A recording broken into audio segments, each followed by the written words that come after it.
What's going on, everybody? Welcome to episode 2 of RF Radio. Before we get into the podcast, just a few quick things to highlight. First, thank you for watching. If you're listening to me say this, we appreciate you tuning in. A few just announcements before we actually kick off today's episode. The first one, if you tuned into episode 1 and you listened through, you know that we pick a winner to get a free session with one of us coaches. The winner from episode 1 is Jolene Epting. If you want to win that, we'll be announcing each winner in the following episode. So if you want to be the episode 2 winner of a free session, all you have to do is comment your favorite strength exercise. That's the whole premise of this episode's conversation. But upcoming events, real quick, we have our Rise and Conquer obstacle course coming up on July 18th at 8:30 a.m. Then moving into August, we have our Couples Connect workshop. That'll be on the 8th of August at 11 a.m. And then the following weekend, for all you singles out there, we have Mingle and Move, a fitness social for singles event on the 14th of August. That'll be a Friday evening at 7 p.m. So if any of those sound interesting, or if you want to win a free session, that's how you do it. Either sign up or to win the free session, comment your favorite strength exercise. But without further ado, episode 2.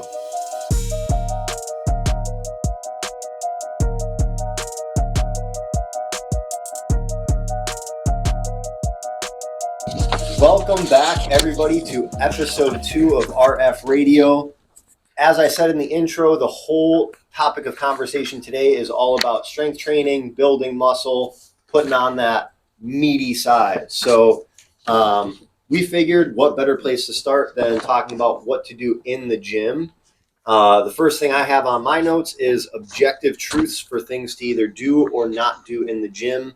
So whether you're a beginner, intermediate, advanced, what are just like some universal truths if you're looking to strength train, build muscle, do all that stuff?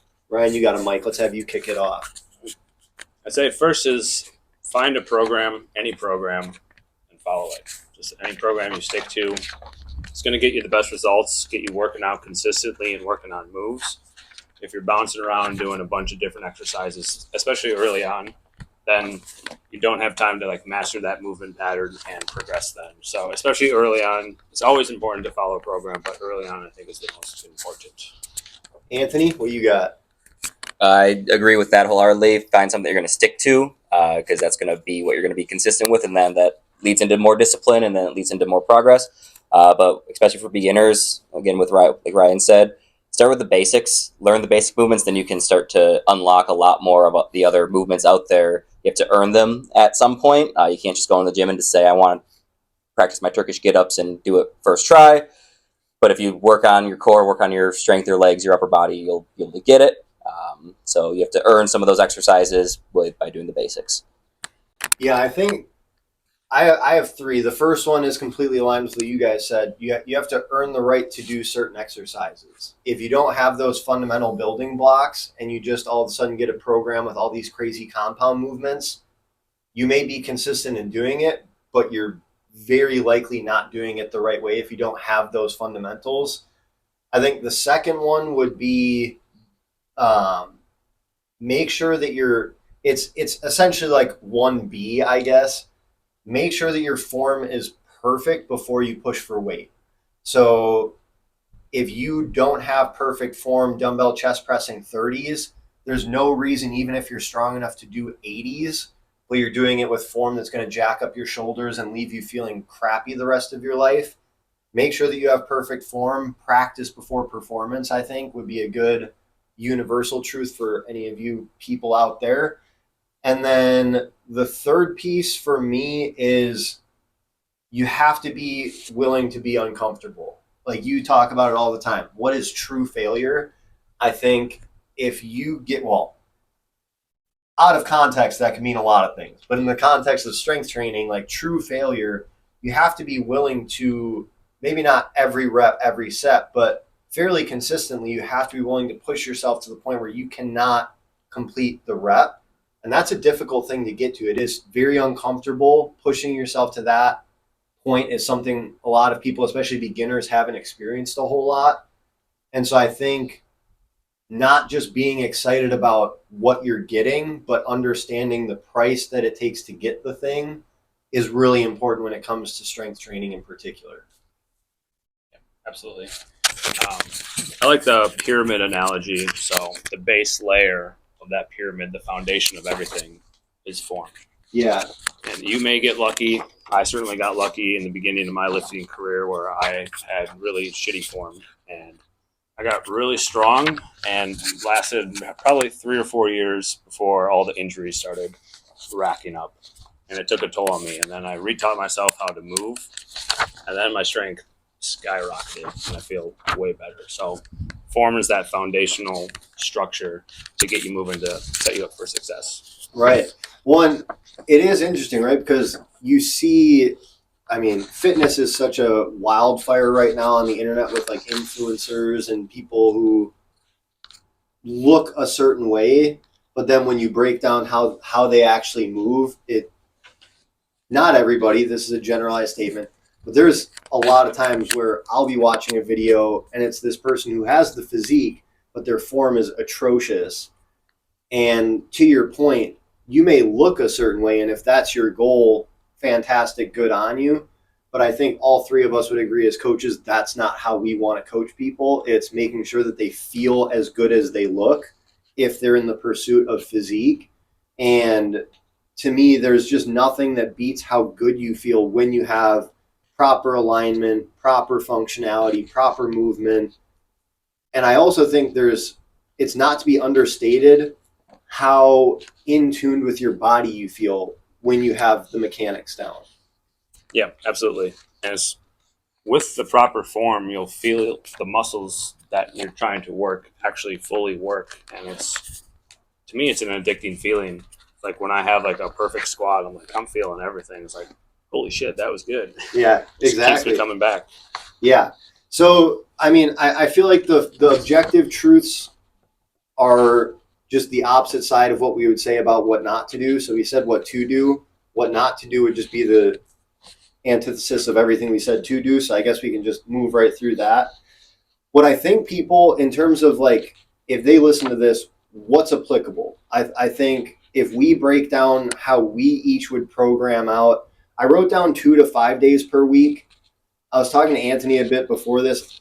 I don't think I would be able to tell someone with a straight face like 2 days a week is enough. So I feel like although we can give people who want to like take the steps into the pool and want to start with 2 days a week what we would do, I feel like realistically, if we're giving our advice on building strength, 2 days a week just probably won't cut it. Unless you've really never worked out before and you're really pushing it those 2 days. But if you want to see consistent results, maybe start at 2, but then try to find a way in your schedule to progress from there. But programming based on schedule 2, 3, 4, 5 days a week. Let's start with 2 days, and Anthony will start with you. So if a client comes in or a friend shows up and asks, hey, I've got 2 days a week max, what should I be doing in the gym to build strength and put on muscle? What would you say? First, I'd ask what 2 days they are. If they're staggered, full body both days, but if they're like back to back, upper body and lower body on either day. Let's assume like a Tuesday and a Friday. Tuesday and Friday, full body both days. You're pushing as hard as you can both those days. Maybe mix up the muscle groups a little bit, maybe more upper body focused on one day, a little bit more lower body focused on the other day, just to get a little bit more intensity in those respective areas. But you're going hard, you're going to failure both those days on pretty much everything you do, whether it's the accessory or the main lift. So, Ryan, what about you? Any difference in opinion? Like 2 days, you're going to definitely see the most effect if you're a beginner and new to this, or you're just trying to maintain. However, again, with life getting in the way, 2 days is, I think, absolutely doable. It just may take longer to get the results you're looking for. But I think no matter what, in my opinion, if you're doing 2 days a week only, then do a full body. I personally like an upper body push and a lower body hinge together. So work the upper front, lower back, and then swap that upper body pull, lower body squat. That's just what I found to work the best for me, and they kind of complement each other well. And then, yeah, try to on the days that you can. I know not every day is going to be the best day, but push hard, really train hard, lift heavy, push your last set reps to failure so you can get the most out of just working out the 2 days a week. Yeah. I feel like 2 days, I didn't expect us to have any difference in opinion. Like, if you're doing 2 days, you should be doing 2 full body days. I completely agree with that. One thing I might suggest is doing 1 day where you're pushing more for intensity. So, like, you want to push for strength. And again, this is all on the presumption that you have good form. So we'll start with that. If you don't have good form, take both of those days just to practice. Do not worry about throwing around crazy weight. Just practice. Make sure your form is dialed. But assuming you have that, I think 2 full body days, one that's focused more on like pure strength and maybe progressing like sets of 10, 8, 6, 5. And then the second full body day doing more hypertrophy-esque work where it's maybe like anywhere from 10 to 15 reps, slower controlled pace, focusing on that mindful engagement of the muscles. Because I feel like then you're getting both elements of development, not just pushing the strength, not just pushing the, what you were talking about, that like, and I agree, the addicting feeling of like when you just engage the muscles the right way, chef's kiss. But yeah, I think ultimately, like however you decide to program it out, 2 full body days is the general consensus. Now, if we do 3 days a week, now I think we're going to start to hear our different training philosophies. So if someone says 3 days a week, let's just say Monday, Wednesday, Friday, what's your programming for them for that? I'd probably split it up into, depending on what their goals are, probably a push-pull legs. Do a full body push day, full body pull day, upper body push, upper body pull, and a full leg day for one of those days. Otherwise, if they're still kind of new to it, maybe 2 full bodies and then more like a mobility day, get them a little bit more recovered, work on the range of motion for all of their movements and stuff like that, and maybe a little bit more form based on that last day for sure, on top of what they've just done. So Yeah, I think you could take it 2 ways. You could take it to 3 full body days, but the way I would prefer would do a full upper body, just push pull day, try to go heavy, then a full leg day, go heavy, and then a full body day where you're doing more lighter weights, higher reps, kind of like anywhere from 12 to like 30 reps, and then get that kind of upper lower split throughout that workout. So I completely agree with that. I think one thing that people learn pretty quickly is if you push to where you're sore, like for me, my legs get way more sore than my upper body does if I do like a good strength session. So if I'm doing 3 days a week, I would definitely do Monday lower body hard, just so that way it has more time to recover by Friday. Upper body, I would hit Wednesday. And then to your point, I would have the full body, but not trying to push a crazy amount, more just, again, that mindful connection. That way you get a devoted day for each thing, and then you still get that second touch with all the muscle groups. So that's how I would program it. I would say hit like a solid upper body day, see how your body reacts over the next 2 to 3 days. Hit a solid lower body day, see how your body reacts. Whichever one takes a little bit longer to get back to like 90, 100%, that's the one I would do on Monday, or like the earliest day. Then the one that maybe recovers a little quicker, do that on the second day. And then the full body day, yeah, making sure you're including some like functional fitness, almost, I wouldn't quite call it mobility movements, but like pushing end range movements, things like that. But just ways to still fire and engage those muscles that isn't necessarily like, taking them to the woodshed, if you will. But moving into 4 days a week. So let's just say, and I'm kind of like, silver plattering the like schedule for these, but let's say it's like Monday, Tuesday, Thursday, Friday, 4 days a week. What do you have for that? upper, lower. Just strict upper body push pull, lower body push pull. Probably going more heavy in the start of the week, and then a little bit lighter in the back end of the week. Get you not as sore for the weekend, so you can still do stuff around the house, whatever it is you may have for the weekend, but still getting those mindful movements on the last end. But maybe more accessory works on the Thursday, Friday compared to the big muscle groups on Monday, Tuesday. It's going to be probably my go-to split. Yeah, so this is what I personally do for the most part. I do Mondays, heavy lower body day. Tuesdays, heavy, more upper body push day. Wednesdays, more heavy upper body pull day. Thursday, run it back with the legs. And then usually go into the weekend with rests / we'll talk about that with the 5-day, what I do there. I dig it. Yeah, it's interesting. I think normally I would do what Anthony said with like Monday, Tuesday, go for a little heavier, try to push for more performance. And then again, same thing. I usually will do lower body first because I like upper body more. So it's more like eat your vegetables before your cake, which we'll get into nutrition actually as well. But so I would probably just do it that way where it's like whichever one you enjoy doing less, do it first. Just get that one done when you're fresh.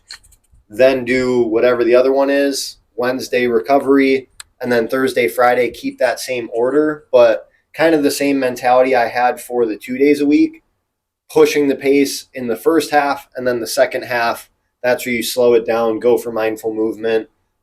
Maybe you have one exercise for like a set or two that you push, but I wouldn't go too crazy with it. And then 5 days a week, that's where this gets interesting because it doesn't lend itself as much to like, it's a weird number, right? Like we like 4 because it's like you can split it in half. We like 6 because you can do push pull legs. Like there's certain numbers that are just like good and clean for splits. 5 is a little more nuanced. So if someone says, I want to commit 5 days a week to strength training, I'm ready to push the chips in and build some bulk, what's your take for 5 days a week? That I would probably keep the push pull for 4 of those days, and probably that Wednesday do like a light cardio and then high mobility style. Just get them moving, get their body flowing, get the blood flowing as like a little bit of a recovery day between them. But also you can do a lot more with weighted mobility too, which I like, so you can push the boundaries a little bit more with that. So I would probably do a little bit more of that as well in there. So they're getting full range of motion out of their body eventually as they progress and get stronger, and then their lifts can just exponentially grow from there. So I think just to preface, like I'm basing my answers off like fully like kind of lifting strength training. Mm-hmm. Get your cardio conditioning in. That's what my Wednesdays are for. Plus I average like 14,000 steps a day. So I just want to lay that out there. But just for the lifting, then I do my same Mondays lower body, Tuesdays heavy push, Wednesdays cardio, Thursdays, or I guess Wednesdays, depending on how my schedule is, cardio or a heavy pull, and then I flip that to Fridays. Thursdays leg day again, and then I like my 5th like lifting day is either like a playful day, like let's grab some kettlebells, do some flows, see what kind of nonsense I can come up with.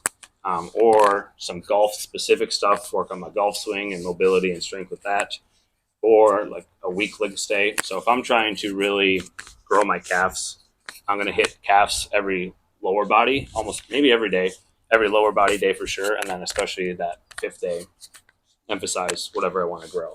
Trying to grow your pecs, get your bench press up, I would hit your chest at least 2 times a week, if not that 3rd time. So use that last day to kind of fill in the gaps of what you want to build up. Yeah, I have a similar concept to this. I'm going to cheat a little bit. Let's assume this hypothetical person, you watching, is willing to come in on a Saturday for a workout. I'm going to go Monday, Tuesday, Wednesday, push-pull legs, however they want to order that. That's entirely dealer's choice. Thursday would be the rest day. Friday, I think, would be all like accessory lifts. So just things that if you watched our strength series, we had a primary, a secondary, and an accessory lift. I would have basically like a whole accessory day Friday where you're just hitting things that don't get hit. And then Saturday, that would be a full body day. And that's where I would implement what you talked about, which is whatever you want to grow the most, do that first and kind of work down the order of like, if something's already really strong, put that at the end. If something's really weak, put that at the beginning, and then kind of placehold throughout. But no matter what, I'm just a firm believer. And I guess to go back to like objective truths, I think it's very important to hit all the main muscle groups at least twice a week. Just getting that consistency. Obviously, if you're going from zero to anything, you'll see improvements. So if you're hitting things once a week that you've spent a decade not doing anything for, you will get something out of it. But I really think twice a week, at most 3 times a week, especially if one of them is a very like low intensity, more just get the thing firing a little bit. But as an objective truth, I think if you're very committed to doing whatever it takes to like build strength, put on muscle, 2 a week is kind of a non-negotiable. Sweet. All right. Now, one thing that I think would be important for us to touch on, because again, assuming that if someone's gotten to this point in this video, they're enough of a fan of the channel that they watched at least some of the strength series. If you haven't, go watch it. This will make a lot more sense. But it was set up in an interesting way, because I don't think any of us would have signed off on like the full day being like the ideal lift, but one of us got to pick a primary, one got to pick a secondary, one got to pick an accessory. So it was kind of this like Frankenstein's monster of a workout. Now, if we're talking, you get to pick your primary exercise for upper body push, upper body pull, lower body push, lower body pull, and you're responsible for this person's like, if you do only one lift for each, this is what you recommend. What would be your exercises that you say, if you do nothing else, these 4 exercises will make the most impact? We'll start with Anthony. What are your 4 Avengers of strength? Upper body push for me would be a dumbbell chest press, because you get that squeeze up at the top a lot nicer. Upper body pull, probably a pull-up or a lat pull-down variation of some sort. Get the lats, get that spread that I don't have at this point because running more. And then lower body push, barbell back squats, probably one of the best ones, or like a bench squat, just so you can load it up a little bit more. And then you focus the quads a little bit more. And then I do like a kickstand RDL for lower body pull. So I feel a lot more of the hamstring and glute activated in that versus a normal RDL or like a deadlift. So Yeah, so I would go for upper body push. I would do a slight incline, so like a 10-degree incline with a dumbbell bench press. I found that for me and a lot of my clients, it just sets your shoulders up to be back and gets you in that better position. And then with the dumbbells, you can manipulate your shoulder movement a little better than just fix with the barbell. So that's my favorite upper body movement, and trying to push that as heavy as I can. For the pull, I like just the classic single arm, again, heavier dumbbell row. So training your grip, training your lats and back, training your core with that offset load. So that's my favorite. Everyone's going to hate this, but Bulgarian split squats for lower body push. Hands down, probably one of the best lower body movements, if not just any of your body movements. And then it's a tie. For more, I guess, the primary strength, I would say the deadlift. Specifically, I like the trap bar deadlift.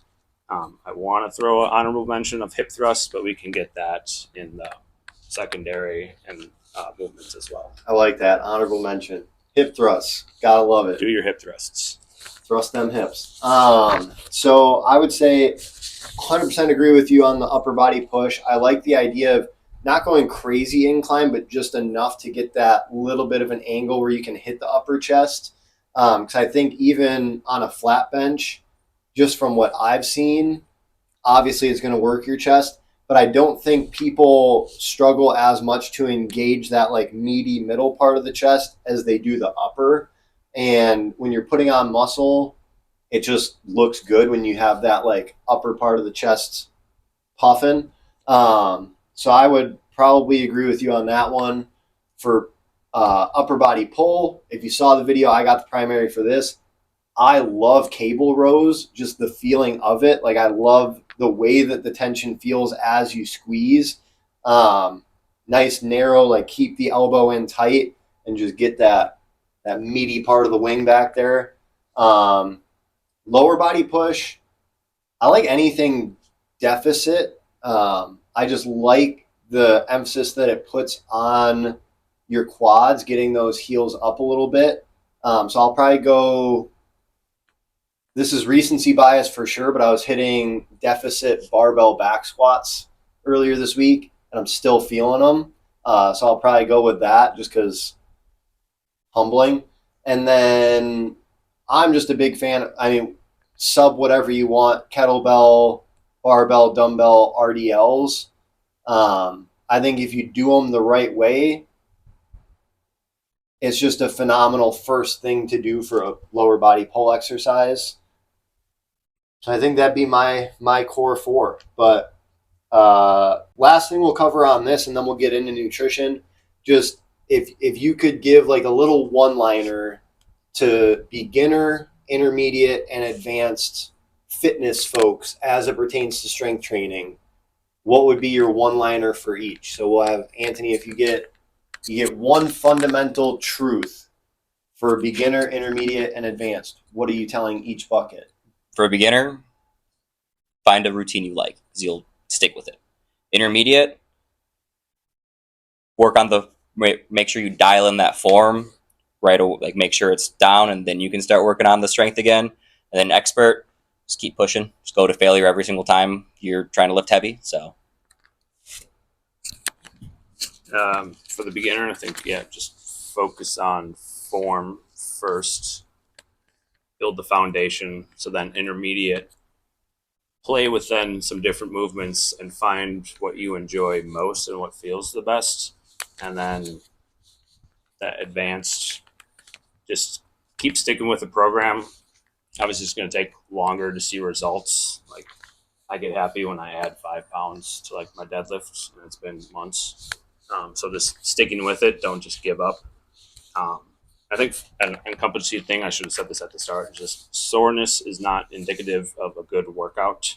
You don't always have to be sore to have a good workout. It's definitely a nice feeling. Feel like you worked hard, so I get why people like it, but just because you're not sore doesn't mean it was a bad workout. Yeah, it's almost the inverse, and this isn't my quote, but like it seems like beginners think it's a terrible thing to feel sore, and advanced lifters think it's a terrible thing not to feel sore.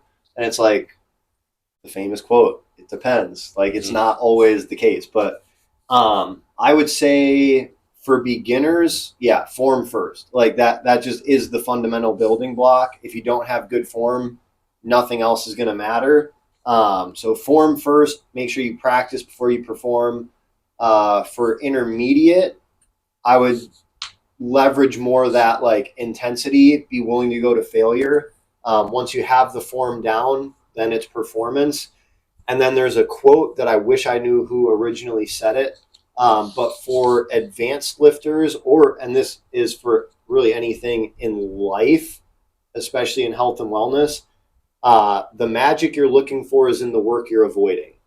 So I feel like for advanced lifters, sometimes it has nothing to do with how hard you're pushing. Maybe you need to do some mobility stuff. Maybe you go do some hot yoga. Maybe it's some accessory lift that you've been neglecting that's going to add that 5-10 pounds. But that would be my advice is go from the 300-foot view to the 30,000-foot view and look at like what have you been avoiding that may be tangential and may not seem like it'll directly impact it, but there is an indirect influence that it has on it. Yeah, just piggyback off that quick. Just don't be dogmatic in your training. Like this is the only way to train. Only barbell, only squat, bench, deadlift. Like, no, have an open mind. Try new things. Oftentimes they'll lead you into seeing better results and enjoying a new program again. Yeah, and that's something. Yeah, I'll get on this off ramp with you for a second. A very dangerous thing to me is when a coach genuinely believes that their way is the only correct way. I think that's something that I've been able to pride myself on as a coach is my curiosity around what is a training modality I know nothing about that I can learn about and influence my philosophy some way or another. And just understanding we all have our preferences, but for the most part, we have, absolute killers for trainers here.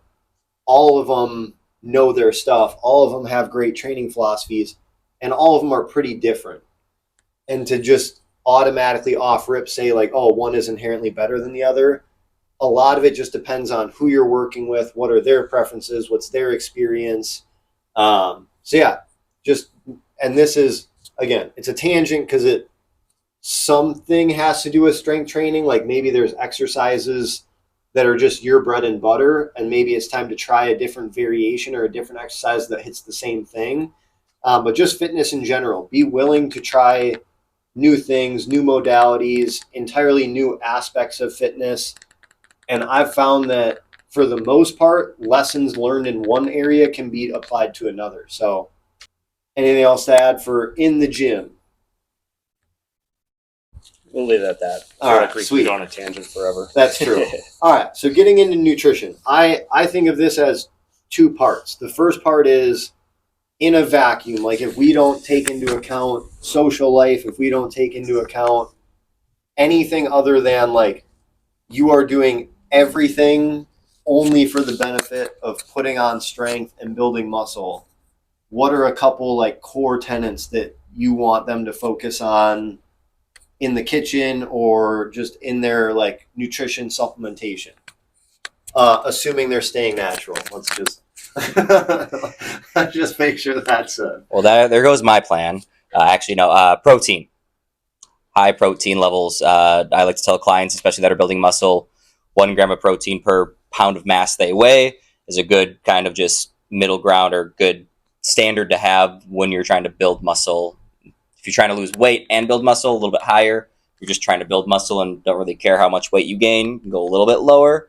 If you still want some strength, but about 1 gram per pound of muscle mass that you have, or pound of body mass that you have.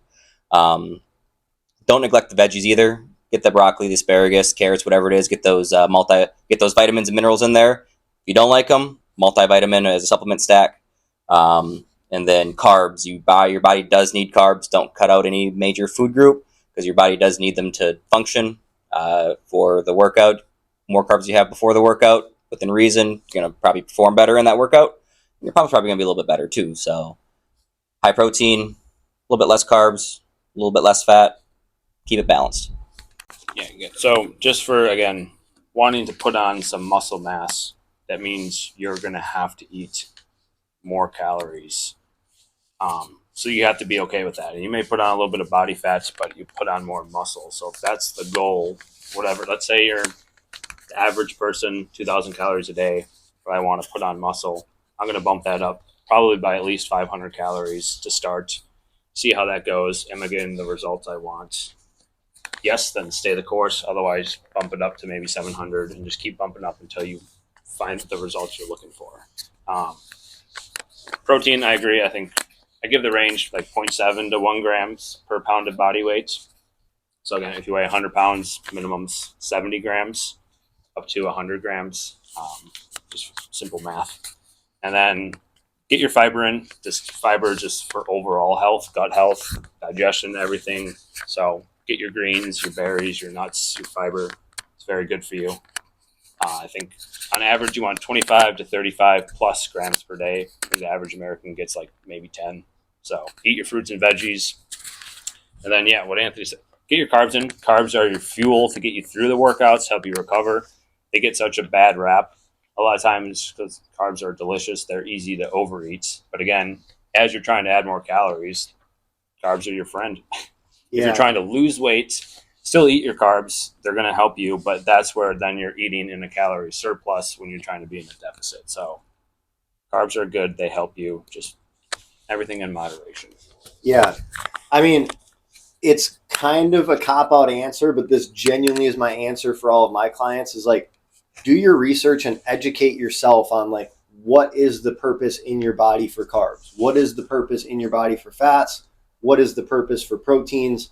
And then even looking into micronutrients, like what purpose do these things serve? And if you just know that, like if you just educate yourself on that, then understanding the timing of when you consume each of these makes perfect sense. And we're fitness people and we understand it. It's not too difficult to understand when you just break it down to the simple components. But yeah, I think level one, and again, if I'm just looking at it through the lens of building strength, then I have to assume this person is okay with not getting super lean. They're trying to get strong. They're trying to put on muscle. So making sure that you're getting a good amount of protein. I've always been in the camp, if you're trying to build muscle, yeah, a gram per pound of body weight is like, to me, that's just, you're getting enough. Like there is no doubt. And it's not super difficult. Like if you track your meals and you know how much you're consuming, it may feel difficult if you're used to not having any idea how much protein you're getting. Like usually when I have people start tracking, they realize they're only getting like 70 grams per day. And it's like, yeah, you're going to have to eat double that. But like if you're intentional about when you're at the grocery store, planning out your meals, getting 30 to 60 grams of protein per meal, usually it kind of falls into place pretty quickly. So get a good amount of protein. Don't be scared of calories. Like you're just, however many calories you're burning in the day, caloric surplus is like the technical term, eat more than what you burn. It's kind of like in finances, save more than you spend. It's the exact same thing with this. You need to make more, deposits than withdrawals in terms of calories. And then, yeah, I think the fundamentals for performance, that's where a lot of these, carbs, fats, eating the right amount, and eating whole foods is important. But also with the micronutrients, just understanding that the more well-rounded your nutrition is, the better you'll feel, the better you'll perform, the better you'll recover. All of that stuff kind of falls into place, and it's a self-sustaining system. So just understand the operating system. Do your research. It would probably take you about 10 minutes of Googling to figure all of this stuff out, at least on a fundamental level. But just understanding like what gas are you putting in your car? What fuel are you putting in your body? How does it work? A little bit of curiosity goes a long way, in my opinion. Yeah, and we've touched on this and we'll touch on it again, just consistency. Like the 80-20 rule, 80% throughout the month, throughout the week, you're being consistent. You're getting in the foods and everything you want, your workouts in. 20% for more or less, you can just kind of fuck off and still see good results. The more consistent, the better. But overall, just consistency with everything you do is what's going to get you those results. So that's where it's so important to find the foods you enjoy, the meals that are quick on days you're busy, more extravagant when you have time to cook. Just find those things, set you up for success to stay consistent. What a perfect segue into our next section. So the way we started was talking about like in a vacuum, let's assume you have a robotic obsessive focus on getting strong, nothing else matters. Obviously, that's not the case for 99.9% of people. A lot of, especially in Wisconsin, shout out alcohol consumption.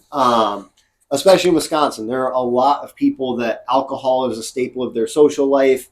If you work a job where you're going out to eat a lot, or maybe you just have that thing that you love, like whether it's a candy, a fast food joint, soda, whatever the thing may be, there are just certain things that people don't want to give up. It kind of makes them them. It's what gives their life zest, if you will. So let's assume you have a client that maybe says, hey, on Saturdays, I go out to the bars with friends. I usually go out to eat a few days a week. That about my life is not going to change. Assuming that's kind of the barometer where it's like, yes, they want to level up their health. They still want to build strength and improve that. But there's that other side of the Venn diagram that they're just not willing to push into the intersection. It's like, this gives my life joy. I don't want to mess with it. What's usually your advice for people in that bucket?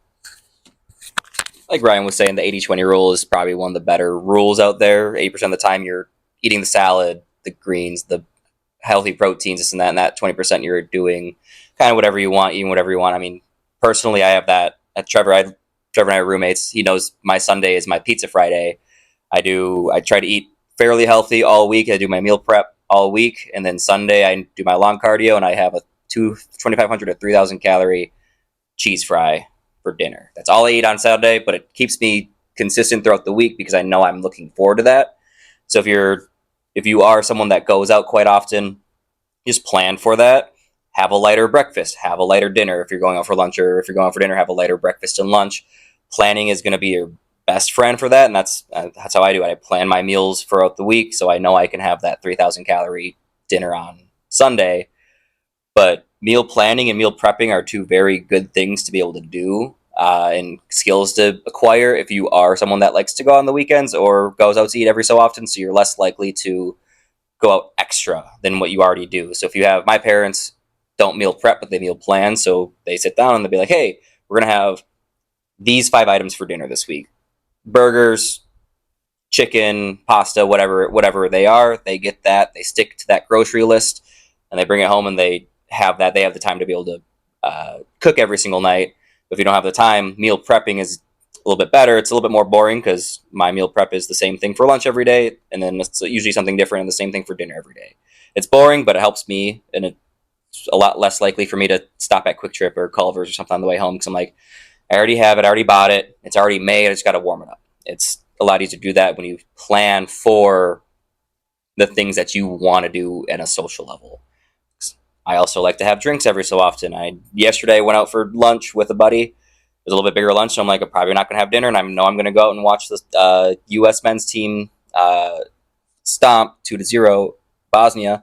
But I know I was going to have probably a couple beers downtown, so I like just not going to have dinner because I probably had my calories with that large lunch and a couple beers. So just planning and being cognizant and realistic and truthful with what you think you're eating. Planning goes a long way. It sets you up. I think even just like track, like I'm not telling you to change anything.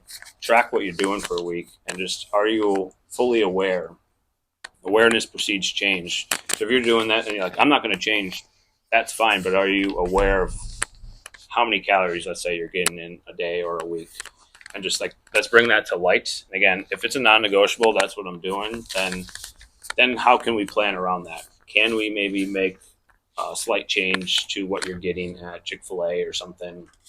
Can we switch from a regular Coke to a Diet Coke or not? My wife, non-negotiable. Diet Coke is a sin, and real Coke, it is. That's fine. Then we're going to plan that and just try not to have it maybe with every meal, but we'll have our one Coke on the weekend or whatever. Again, you're not bad for doing anything. It's just, can we mitigate how much? Again, moderation is a huge part of that. Throughout the week, I'm painfully and so boringly consistent with what I eat. But I love my sweets and I love my alcohol. So it's a give and take that throughout the week I have the same smoothie every day for lunch. I have my banana protein shake every morning for breakfast, throughout 7 days a week. And then dinner is pretty much based around protein, fiber, and then a carb. And then on the weekend, all right, we're going to Culver's or we're getting pizza. What are we doing? And I kind of relax on it a little more, and I try to avoid going crazy, although sometimes it just happens. And then I think not beating yourself up about that is, oh, now it's done. Like, no, now I got to wait till next month, or I got to start again on Mondays. No, just accept it. Tomorrow's a new day. Start with the next meal. Start with the next day. You're not a bad person. You didn't fail. It's fine. Everyone screws up. And that's where staying mostly consistent, you can have those days where you either completely blow up or just blow up a little bit, and it's fine. So I think those are some key things to focus on. Again, be aware of what you're doing. Tracking, in my opinion, kind of sucks. I don't like it at all, but it's very important, especially early on. Do you know what you're eating and how much you're eating, and like calorie, protein, fiber wise? Like, is this hitting, or am I? My goal is 2,000 calories a day, but with what I'm doing, I'm eating 4,500 calories a day. It's like, oh shit, I wasn't aware of that. Now, okay, I am willing to actually switch to a Diet Coke, or maybe get a sweet potato over French fries or something like that. I don't like tracking calories either. It's a pain in the ass. But one thing that I learned at one point was have the meals that you like to do. You'll have set meals, burgers, fried chicken, chicken Alfredo, whatever it may be. Track it the first time. And then when you go back to that recipe in 2, 3, 4 weeks, whenever it is, have a rotation of 20 to 30 recipes. Track it the first time. It's going to suck. But then you kind of already know roughly about how many calories it is. So you really only have to track it once. And then you just have a Rolodex of different meals you can do. And if you make a new meal, you find something new, just retrack it real quick and go from there. Or be like, oh, I know I've done this amount of chicken so often. I know it's about this many calories, this much protein. I can just have that in my head already. This new ingredient's the outlier, so I got to track that and then just plug it in, plug and play. So yeah. I mean, awareness to me is like there is no better first word than like not only be aware of we're creatures of habit. Most people are going to be eating relatively the same thing on a weekly basis. So become aware of, like tangibly, quantitatively, what is your caloric intake? What is your macro breakdown? Are you getting the micronutrients you need? But another thing I think awareness is very important for is something you both touched on, which is like be very aware of what you're willing to compromise on and what you're not. And just acknowledge that, like, okay, there are things you're not going to compromise on, but you also now set the understanding that if you're not compromising on that, that is compromising something else. And you just have to be okay with that. Because what that does, in my opinion, is it alleviates the guilt every time you consume it. It's like, no, you've made this agreement with yourself. Like for me, I've got my vices as well. Frozen pizza, very high up on that list. And I'm very aware when I eat this frozen pizza, I'm choosing not to eat the healthy meal. And I think a big litmus test is, have you gotten to the point where when you're eating your choice meal, we'll call it, does it feel earned or does it make you feel guilty? I think that's a very good litmus test of either you haven't clarified what you're willing to compromise on, or like which things are just a part of your life that you enjoy enough to accept. Either you're still having that internal battle, or you've been consuming a little too much of the bad stuff or a little too much of the choice stuff. And so that's always been a very easy, simple litmus test for me is, okay, if I'm going out with friends, does this beer feel earned? Like, did I do a lot of the right things and did I uphold my standards throughout the week? Or do I feel a little guilty because I skipped a workout and I've already had a couple, iffy meal choices? And so that's my very easy breakdown for whoever's listening. If you're trying to decide what are your non-negotiables, I think it's just understanding what will allow you to feel like the vices you have are earned when you're indulging in them. And if you aren't at that point, either you're still in the psychological battle of just not allowing yourself to enjoy it when you have earned it, which that's a whole other can of worms, or you've been indulging a little too often and it's time to start reintroducing. And at that point, I think the one other thing for me that's important to understand is it's not a binary between healthy or unhealthy. It's a spectrum of to what degree is this meal healthy and to what degree is it unhealthy. And there's a lot of substitutions. So if you like soda, maybe you try Poppy. Or if you like candy, maybe you try the Quest peanut butter cups. And maybe you won't like it, maybe you will. But there's a lot of just one step better healthy alternatives that still allows you to indulge in the thing, but it's a little bit more healthy. So looking at, for the things that maybe you're not willing to give up, is there an alternative out there that's 1% better, 10% better, 20% better, that will help you in that mental game of not feeling bad and actually allowing yourself to enjoy the choices that you're making? I know exactly what you're saying, and I agree with pretty much all of it, except I don't like using the term earn your food. I know exactly what you mean by it, but then that can put people in a space where like, oh, now I got to go work out an extra hour or 2 hours. And then they're just burning the candle at both ends. And then they're going to get injured and then fall off. And then it's just like kind of a slippery slope of the cycle of, just not goodness. Yeah. I know what you're saying with it. So I think I can't think of the different like structure of how to say that per se. Well, I think a lot of it just comes down to self-awareness. So it's like when you're in a point where like you're calm, you have the time and space to identify these things, like what are the standards that you have set for yourself where you can fall back on, like, to your point, if you're having a day where you're stressed out or you feel like you're falling behind, what are these objective metrics that you can look at and say, okay, I've done X, Y, Z. Whether I feel like I'm falling behind or not, I've just like checked the boxes on things I know I need to do. That for me is, and this goes beyond strength. This is just a life thing that I think is very important. Understand the game that you're trying to play and the metrics that determine whether or not you're winning or like trending in the right direction. And then that to me is how you can fall back and say, to your point, like it feels earned. So yeah, feeling, I guess, isn't the right word because it's important to just have these objective metrics.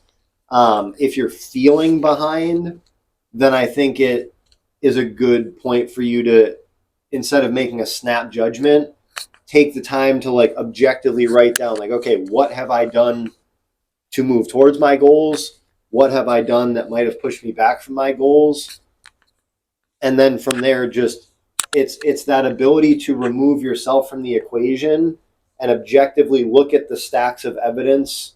But again, that maybe we do a whole episode on stacking the evidence because this could take us down a deep rabbit hole. But yeah, if you're struggling with the like emotional element of feeling like you earned it and you're someone who kind of always feels like you're behind, don't rely on the feeling. Rely on the evidence.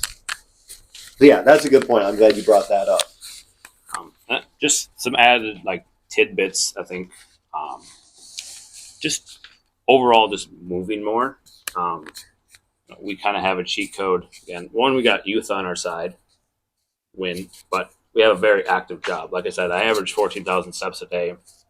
I work in the gym for 12 hours a day every day. So I have that added cheat code of I'm constantly moving, burning, where like, so you take your, again, just not to get super nerdy with it, but your BMR times your activity level equals your maintenance calories for the day. So the higher your activity level, the more you can add to your maintenance calories. So my maintenance calories is like just shy of 3,300 calories. That's a lot of food. So I get to eat a lot and I have more room then to have my Reese's peanut butter cups and Oreos and whatnot and get away with it. Again, don't be constantly striving to just work out harder and move more, but like when I go to a restaurant, can I do the common hack, park at the back of the parking lot and just stuff like that? Can I take the stairs over the elevator? Just those little movement goals. So I think, again, the average American gets like 3,400 steps a day. Like, I think the baseline goal for just overall health is like 7,000 or 7,500. Again, don't just jump to that, but can I make improvements towards that every day? And then when you have days that are higher in calories or whatnot on the weekend, going out with coworkers, whatever, then you can buy yourself, I guess, a little bit extra with that movement. It's a lifestyle. It is indeed. All right. So I feel like we're kind of getting up there in time. So I just want to very lightly brush on, for other habits, we have proper warm up and cool down. That to me is, we could just kind of leave it at that. Make sure you're warming up and cooling down. We'll do kind of like the strength series. We'll do an episode on that. I'm a very keen believer of both. Yeah, we can do like a full, maybe that'll be the next one, is we do a full like recovery series or like soft skills series where it's proper warm up, proper cool down, recovery modalities that we all like, stuff like that. Get ready to see us get in a cold plunge. Sleep, I think, just to say it, quality, quantity, consistency. So making sure that you're getting quality sleep Your room is a good temperature. It's dark. It's quiet. All that fun stuff. Quantity. There are a lot of people who claim that they're like the 5-hour warriors that can like barely get any sleep and still function. That's great. Don't do that if you can possibly avoid it. Make sure you're getting, I would say, minimum 7 hours, ideally a little closer to 8 hours of sleep. And then consistency. This is extremely important as someone who has not done this. And now that I do it, I feel the benefit is making sure that you're going as close to the same time going to bed and getting up 7 days a week. So if you get up early for work, I know it feels really good to sleep in on the weekends, but usually what that does, it has a cascade effect rolling into when you then have to get back up early. So yeah, quality, quantity, consistency. One that I think is worth talking about for a few minutes though is community. Because when it comes to any goal in fitness, and I think strength training is definitely one of these, it's very important to have the right people around you as running buddies, and it's very important to have the right people around you as coaches and mentors. So just a quick little snapshot for each of you from your perspective. When you hear the word community as it pertains to like someone who's looking to get in the gym, get stronger, put on muscle, what's your advice in terms of like the community that they want to stack behind themselves? Look for the community that's going to build you up, especially at first, rather than tear you down. I know there's a lot of gym influencers and gyms that influencers go to around that are like, oh, if you can't do this, you're not good enough, this and that. I've seen some videos on Instagram and YouTube and whatnot. But find a community that's going to build you up at the level and meet you at the level you're at, and then bring you to the level that you want to go to. It's so much easier to put the work in when you know you're not the only one doing it. It's so much easier to have that community drive you as well, and then you're going to want to do good because then you're going to want to drive that community, and you're going to, it's hopefully a positive feedback loop where it's just you do good, they congratulate you, they do good, you congratulate them, and it's just a back and forth, back and forth, back and forth. And a community is one of the best things that you can have in any instance of life, but especially in like if you're going for goals in any sort of fitness or sport modality. Yeah, just go off that. I think just find people who will support you no matter what, but also give you that healthy dose of tough love. Again, if you have like a legitimate excuse or something or whatever to skip a workout or do something or whatever, fine. But like, I don't want to. Like, and I talked about in the first episode how I got into it. I would show up to my friend's house. I just know he was being a lazy piece of shit. So I would drive there and pick him up and go there. And honestly, it was the best thing for him. I supported him in that. And then we would have like the greatest, we would spend, again, we were young, single, college, whatever. We would spend like 4 hours in the gym just goofing off, maybe half the time even lifting weights, just having fun with our friends. You see so many people here at the gym who are friends in and outside the gym. They do things together. They're having fun. That's what it's all about, is living your life, having fun, smiling, laughing, being with people that you want to be around and supporting each other. And then, again, like Anthony said, picking each other up. If someone's down, we got you. We'll carry you to the finish line, per se. And then, yeah, just keep those people around. Don't lose them. Yeah. The term know thyself comes to mind, where it's like, what type of motivation do you need? There are some people that need the like softer cheerleader support. There's some people, like I just picture the offensive lineman that played high school or college football that needs kind of more the like swear and scream in your face, like that kind of edge. But understanding like, what do you need to stay accountable to your goals? Those are the people I would look for. Or if you're committed to like, the group that you already have, voice what you need from those people. Because yeah, it is infinitely easier when you have the support that works best for you from people you trust to provide it, versus trying to just grip it and rip it by yourself in this process. But I also think it's important to have if you have, we'll call it like a running buddy, or I guess a lifting buddy to be literal. If you have a lifting buddy, someone that you're going to the gym with, the ideal person is someone who's like one step further than you in the process. Not necessarily someone, if you're a white belt in lifting, someone who's like a 5th degree black belt in lifting, but having someone who's just ahead of you, someone that you get to chase, that it feels like it's within reach, they can motivate you. And then for a coach, that's where you'd want someone who's that 5th degree black belt, someone who has failed more times in more ways than you've ever even attempted, who has shown success not only in themselves, but in other people that they've helped. And yeah, I think building the right community, know what you need, know who you need it from, be willing to voice that, and put the right players in the right places to surround you for success. But I think real quick to go off that is surround yourself or get a coach. Find someone who has already done the thing you want to do or be. If you want to be a millionaire, go find a couple millionaires to hang out with. Not as easy as that, but if you want to go get jacked and shredded, find a coach per se who's jacked and shredded. They've walked the walk. Now they can help you walk that walk. absolutely. Yeah. All right. Any other last comments that you think we haven't talked about as pertains to like strength, nutrition, any of that for this topic? I know we talked a little bit about like recovery, but the recovery between sets is a big one. I feel like that doesn't get touched on a lot.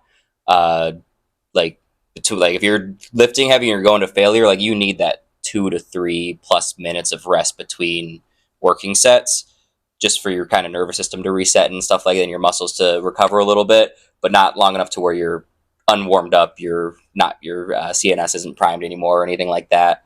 I have a client that I had to beat that into him from the start. He's like, 30 seconds. I want to try to 3 rep max my bench press. And I'm like, no, we're going to take like 3-4 minutes for this. It finally got him to the point where he knows not to even ask how much time he's got left, but his lifts went drastically heavier as soon as we started resting more.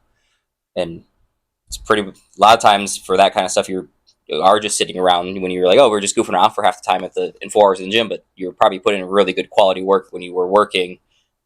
And it's just that rest between is also very, very important when you're looking to go to that strength side of failure.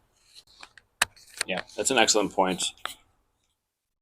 I hope you're still watching. I should have said this in the beginning, but like for strength training, it's not just about like getting huge muscles and everything. Everyone should strength train. It's about overall health. That your 85-year-old grandma should be strength training. Your 10-year-old nephew who's trying to play baseball should be strength training. For overall health, bone density, just everyday performance, it's one of the best things you can do for your body, your mind, everything. So yeah, obviously you can have the goal of getting absolutely yoked and whatnot, but that's just one aspect of strength training. So yeah, I just wanted to say that. Hopefully you stayed tuned this whole time and heard that. Yeah, if you're still here, thanks for Go like and subscribe as well. Absolutely. Going for 100 subscribers. But triple digits, baby. Yeah, and hopefully as we get through more episodes, you'll start to see a clear picture forming of, we're just talking more about like individual pieces, but there is a whole puzzle that comes together, and strength is a very big piece of it. But it also influences, I mean, Anthony comes from the world of running. I kind of do too, but I don't like to identify with it. But even for running, you see a lot of distance runners shy away from strength training, but it's the ones who are in the gym working on their strength, lower body, anti-rotation, core strength, doing the right things to build themselves up. To Ryan's point, hopefully if you have, a 70, 80-year-old in your life that may not have the best balance, may not have the best equilibrium, strength training helps a lot with that. There's a lot of other things that help with that as well, but having the strength in your legs, in your core, to kind of catch yourself if you're moving off balance a little bit. There's so many benefits to strength training outside of the little bit that we touched on in this episode, and there's so many other aspects of fitness. That's why we're excited to be doing this we will never run out of topics to talk about. That being said, if you have any questions that we didn't cover as it pertains to strength training, if you have topics that you want to see us cover, if you have questions about anything health and wellness related, make sure that you put those in the comments. If you're at this point and you've made it all the way through, thank you so much for tuning in. Make sure, if you haven't already, subscribe to the channel, like the video, share it with whoever, put a comment in there. And particularly for those of you who want to win a free training session and be highlighted in one of our videos, all you got to do is comment your favorite strength exercise and you will be in the running for that. But make sure to keep up with our upcoming events, all our coaching offers, everything that we want you to know about will be in the description of the video. So all you got to do is click that, read through. We look forward to seeing you at those, but any last words to send them off? Thank you. Thank you. Thank you. Thank you for tuning in, and we will catch you in the next one. Peace.